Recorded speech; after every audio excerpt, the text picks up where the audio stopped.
Top 1. Chinese mallow. What if some of the most flavorful, nutrient-packed vegetables vanished from our gardens? Centuries ago, ancient Chinese farmers grew 15 unique crops that were full of taste and goodness. Over time, these vegetables slowly disappeared from our kitchens.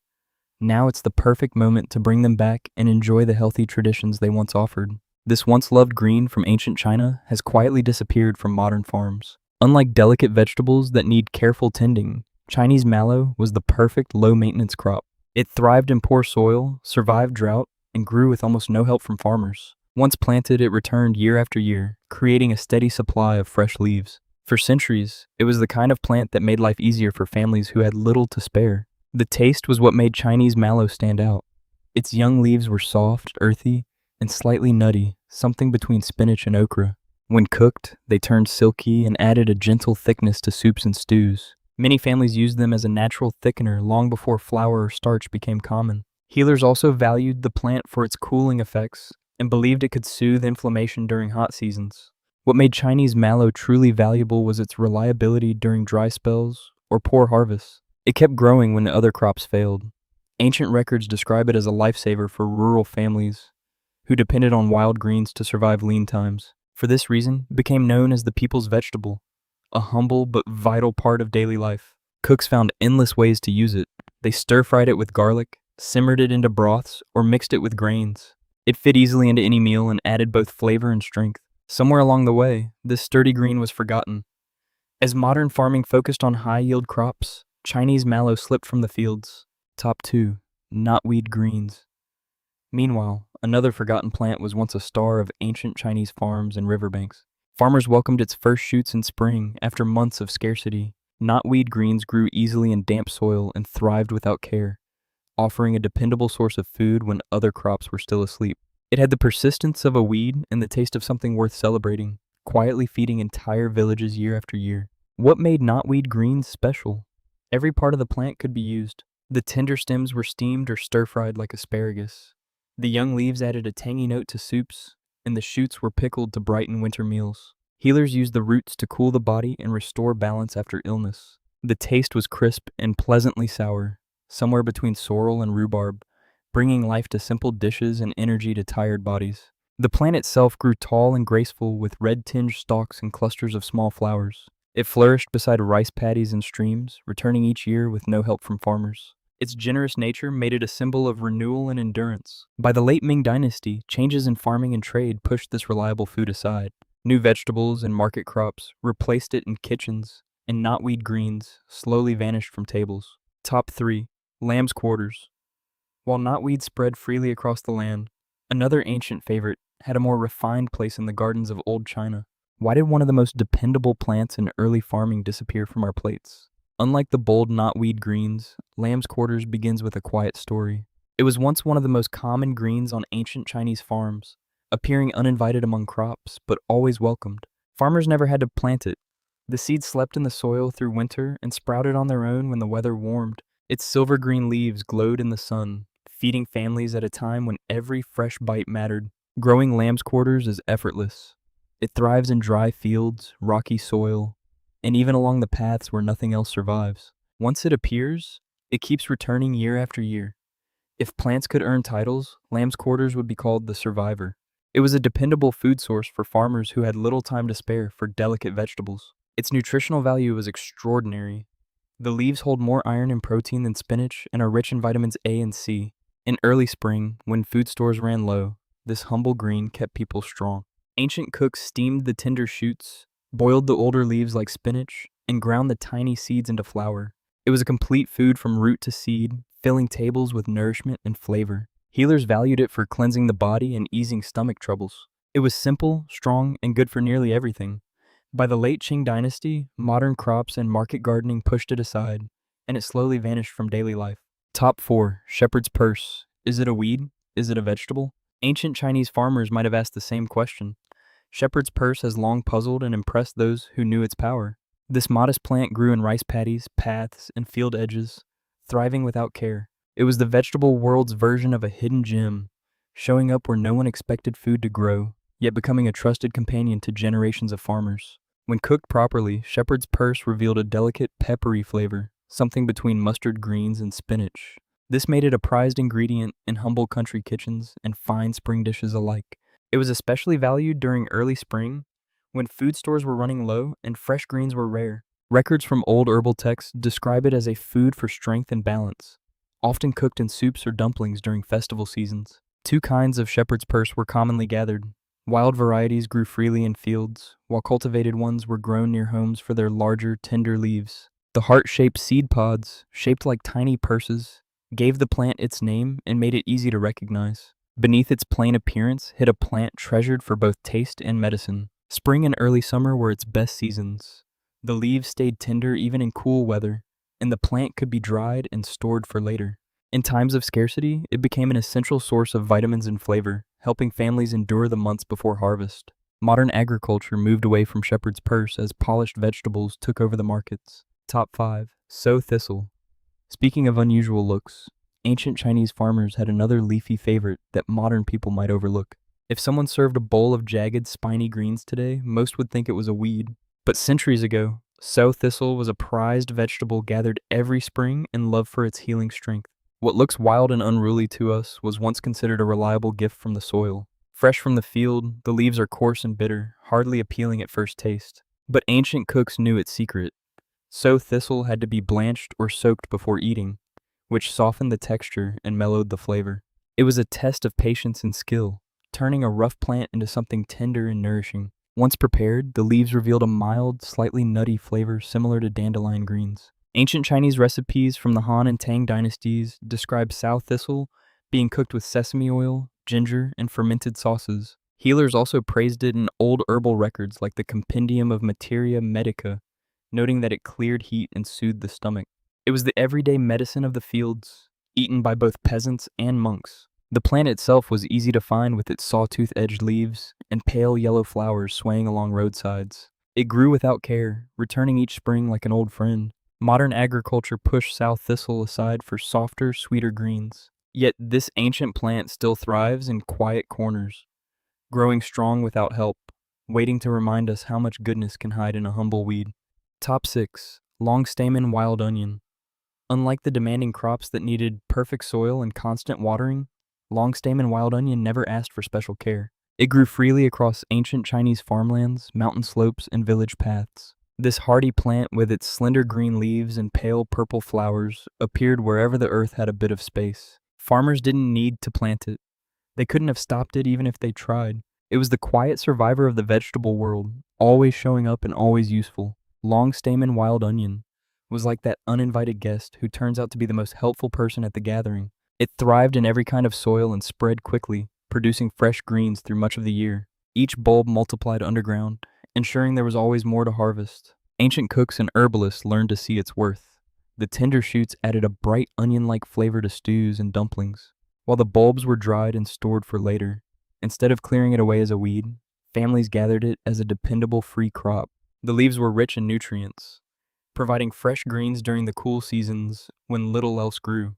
Traditional healers valued it for warming the body, clearing phlegm, and easing cold symptoms. In temple gardens and farmhouse plots alike, it became a quiet staple. Old herbal texts mention it as a plant that grows from stone and gives strength to bone. That reputation kept it in use for centuries.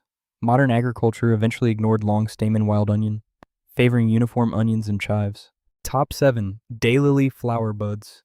No one expects to eat flowers, especially ones that bloom beside ponds and ditches. Daylily flower buds don't sound like much of a meal, do they? Sorry, I can't come to dinner tonight. I'm cooking flowers. Yet for ancient Chinese farmers, this plant was a kitchen staple and a symbol of comfort.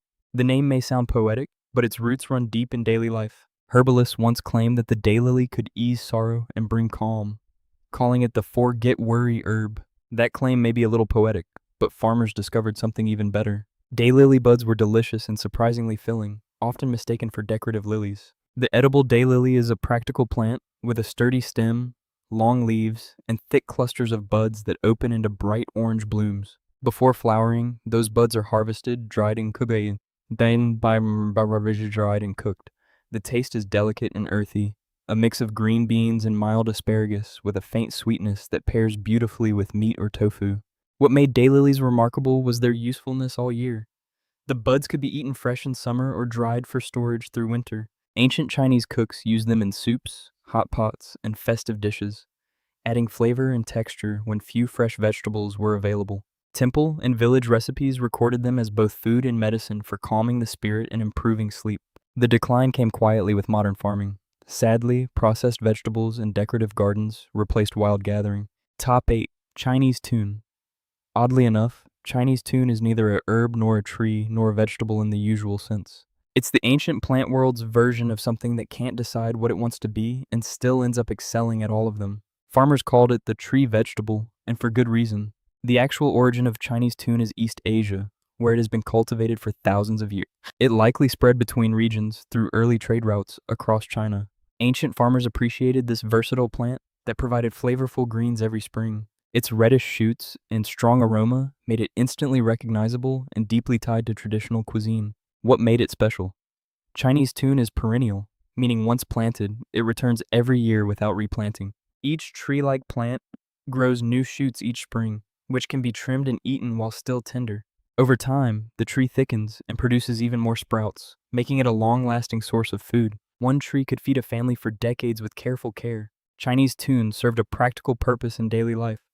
The tender buds were mixed with eggs, noodles, or tofu, creating dishes with a deep, savory flavor, unlike any other vegetable.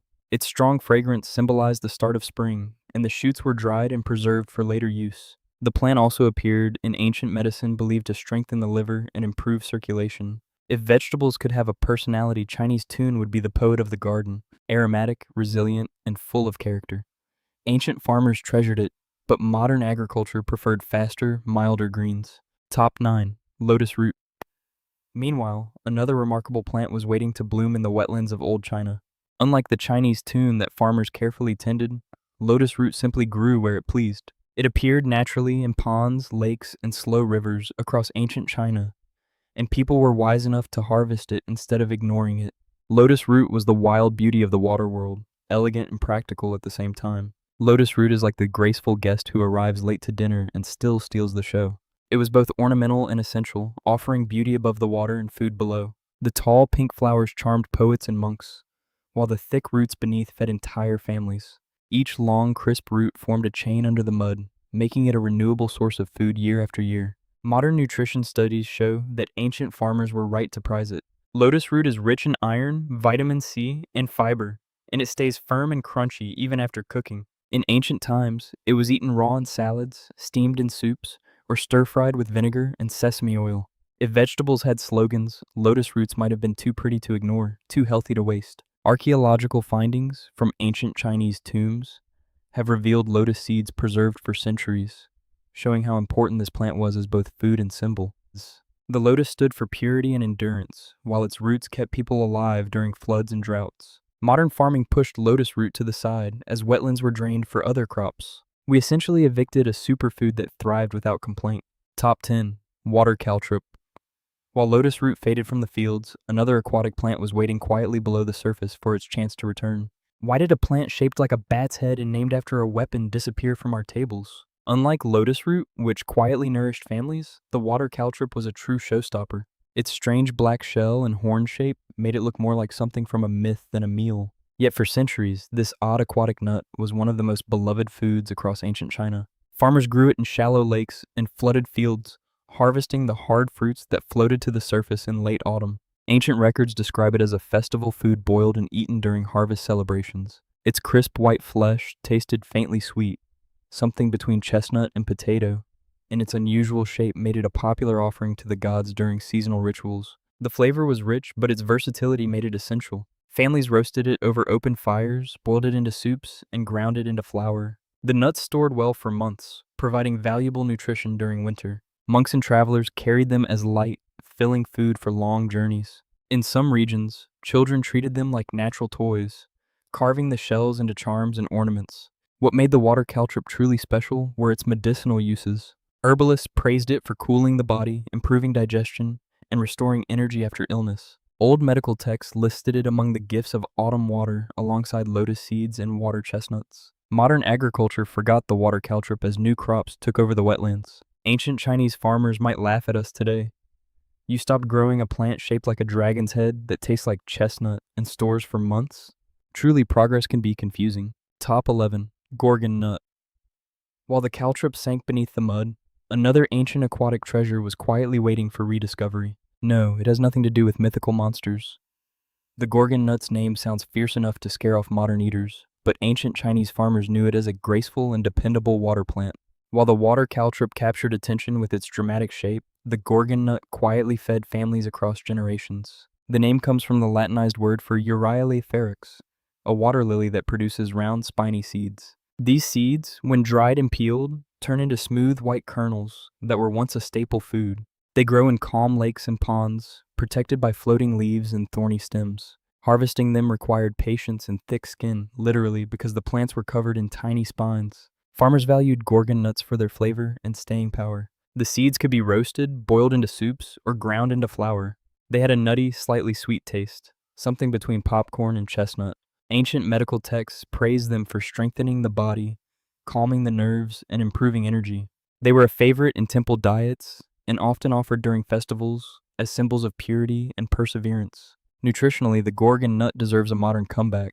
It's rich in protein, fiber, and minerals like calcium and potassium. In ancient times, it served as both food and tonic, helping people through long winters when fresh vegetables were scarce. Modern farming moved away from labor-intensive aquatic crops, and the Gorgon nut was left behind.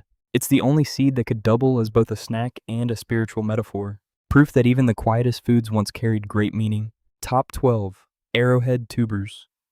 Another bold-flavored ancient vegetable rejected for being too distinctive for modern tastes, too intense for modern palates.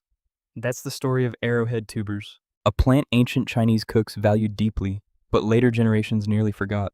Arrowhead grows in shallow water with tall arrow-shaped leaves and smooth white tubers hidden in the mud. Every part of the plant offered something useful.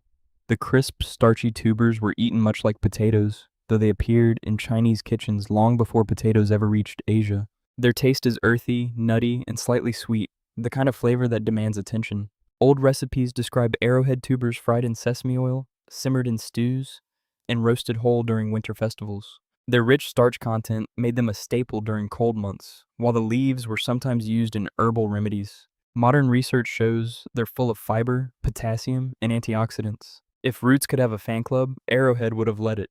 Beyond their taste, arrowhead tubers served an important practical role. They stored well through winter and could grow in flooded fields, giving farmers a backup crop during drought or rice failures. Herbalists also brewed the dried tubers into teas for digestion and energy. In temple gardens, they symbolized balance between land and water. Modern agriculture replaced arrowhead with easier, faster-growing staples. But in some rural areas, families still gather them for New Year feasts, remembering the flavor their ancestors relied on. Arrowhead is the stubborn, strong-willed ancestor of modern roots, still alive, still delicious, and still waiting to reclaim its place at the table. Top 13. Water dropwort. While arrowhead thrived in muddy ponds, another ancient plant quietly grew in the same waters and somehow slipped from memory. It grows wild, it requires no care, and yet, we've nearly forgotten it. While arrowhead was known for its hardy tubers, water dropwort was treasured for its tender stems and leaves. Growing along riverbanks and irrigation ditches across ancient China, it was a dependable food for farming families. This strong, bright green plant thrived where other vegetables drowned. Its hollow stems and crisp texture made it both beautiful and practical, a kind of wild celery for the wetlands. Water dropwort is like that reliable friend who always shows up with exactly what you need, but never asks for credit. In early spring, when stored food was running low, farmers gathered its fresh shoots for soups and salads. The taste was clean and slightly peppery, like parsley mixed with celery. It was mild enough for children and flavorful enough for the pickiest elders. Ancient texts praised it for keeping the body cool and easing fevers during the hot season. The plant was also used in medicine to balance the blood and aid digestion. It became a staple ingredient in traditional dishes, especially during festivals celebrating the return of spring. The disappearance of water dropwort from modern diets is like forgetting to open a gift that's been waiting by the riverbank for centuries. It still grows freely in fields and streams, quietly offering flavor and health while the world looks elsewhere. Top 14. Taro. This one is truly unusual. While many ancient crops were grown purely for food, taro had a double life. It was a kitchen staple and a cultural symbol appearing in myths, rituals, and feasts across ancient China. The large heart-shaped leaves gave the plant a noble look, But the real treasure lay underground. The thick, starchy corms fed millions long before rice became widespread. Their creamy texture and nutty flavor made them a favorite ingredient in everything from soups to steamed cakes. Before sweet potatoes ever reached Asia, taro was already the root of comfort food. Young taro leaves could also be eaten when properly cooked, though they required care. Raw taro contains natural compounds that irritate the skin, so cook, soaked, and boiled the leaves before use. The result was tender greens rich in calcium and vitamins, offering another layer of nourishment from the same plant. Growing taro was a muddy, messy business. Farmers worked barefoot in flooded fields, planting corms in rows that mirrored rice paddies. The work was hard, but the reward was worth it. Taro stored well and stayed edible through long winters. It even inspired poems and proverbs celebrating resilience and patience. Modern agriculture replaced taro with faster growing roots and refined grains. The world traded depth for convenience. Yet in rural villages, taro still finds its way to family tables, reminding us that true comfort often comes from the earth's oldest roots. Top 15 Chinese Yam. While taro carried the weight of tradition, another humble root quietly grew in the same fields. Everyone knows modern yams and sweet potatoes, but ancient Chinese farmers also cultivated a finer, more delicate cousin, the Chinese yam. It's like discovering that your family's quietest relative secretly built half the village. Chinese yam might look plain, but it carried enormous value. The slender white tubers grow deep into the soil, and once harvested, they can be stored for months. In hard winters, that made the difference between hunger and survival. What set Chinese yam apart was its texture and sweetness. When cooked, it becomes silky and slightly sticky with a mild flavor that fits both savory and sweet dishes. Traditional cooks stir-fried it with ginger or sliced it into herbal soups. Medicinal texts praised it for strengthening the lungs, aiding digestion, and restoring vitality, making it both food and healing tonic. Farmers valued it as a perennial crop that returned every year from leftover roots. It didn't need pampering, only patience. The more it was ignored, the stronger it grew. Over time, it became a quiet symbol of endurance in Chinese culture. Modern taste shifted toward easier, bulkier vegetables, and Chinese yam faded from daily cooking. But its gentle sweetness and nourishing strength still live on in traditional recipes. From Chinese mallow to Chinese yam, these 15 forgotten vegetables show how much knowledge we've lost about food that once sustained the ancient Chinese people. If these stories of forgotten harvests change the way you look at the wild greens in your path, please subscribe and like the channel. We are unearthing the history they tried to bury. Let's plant the future together. The next treasure from the earth will be revealed soon.